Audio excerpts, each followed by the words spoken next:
भगवान सुखदेव मुनि महर्षि कर्दम और देवहूति की कथा सुनाते हैं। ब्रह्मा की छाया से कर्दम ऋषि उत्पन्न हुए। ब्रह्मा जी ने कहा कि आप सृष्टि की संरचना कीजिए।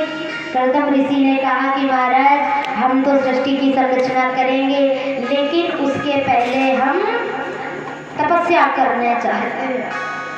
प्रजा सृजेति भगवान कर्दमो ब्रह्मणोदितः सरस्वत्यां तपस्ये सहस्राणां दश।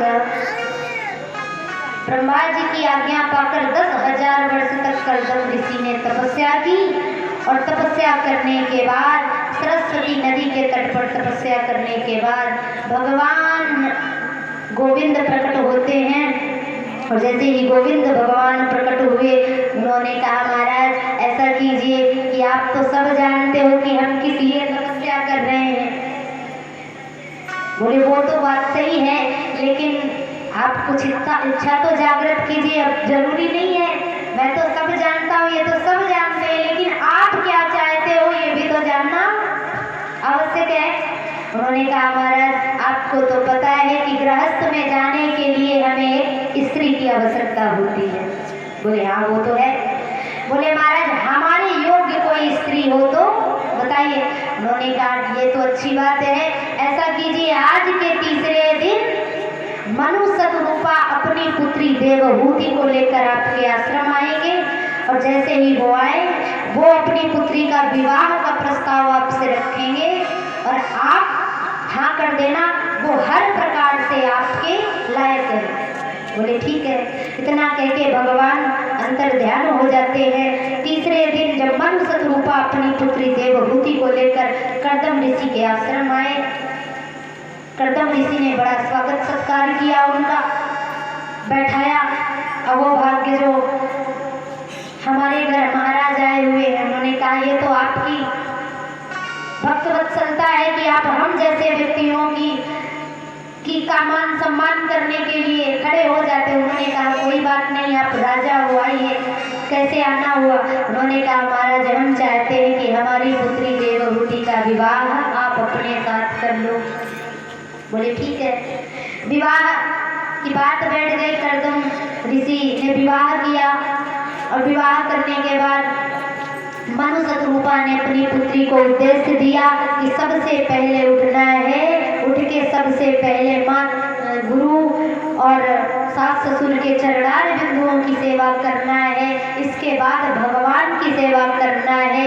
भगवान की सेवा करने के बाद सुंदर स्वच्छ स्नान इत्यादि करने के बाद भोजन बनाकर संपूर्ण परिवार को खिलाने के बाद पीछे आपको भोजन करना है और पास पड़ोसियों का भी ध्यान रखना है।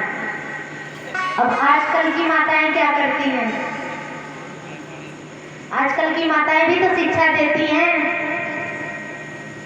कि ससुराल जाएगी हमारी प्यारी बिटिया और किसी की बात तो सुनना ही ना सुनना है। माने तो माने नहीं, फोन में हमको बताना ही बताना है। अगर बात बनेगी तो ठीक है, नहीं तो कोर्ट तक ले जाना ही जाना है। और फिर भी बात नहीं बनी तो घर बैठे खर्चा आना ही आना है। तो हम लोग भी तो कहते हैं कि सास ससुर नंद देवर देवरानी किसी की मत सुनो, अपना करो। हमने इतना दहेज दिया है, क्यों गुलाम बन कर रहोगी? गुलाम बनने के लिए जा रही हो? अरे तुम्हारा भी तो जीवन है।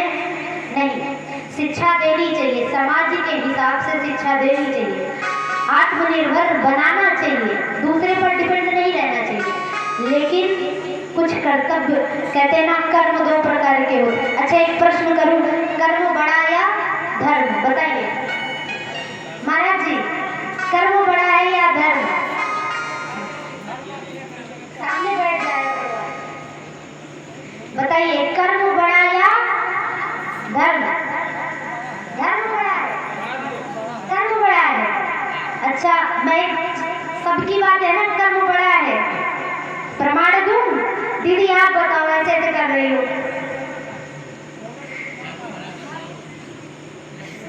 कर्म तो हम गाली दे रहे हैं वो भी तो कर्म है, किसी को डंडे से मार रहे हैं वो भी तो कर्म है। क्या ये बड़ा है? तो सबसे बड़ा धर्म है। अगर धर्म सम्मत कार्य हम करते हैं तो वो अच्छा है। अब किसी को मारना, किसी को गाली देना, ये तो हमारा धर्म नहीं कहता, ये तो कर्म है। कर्म अच्छा बुरा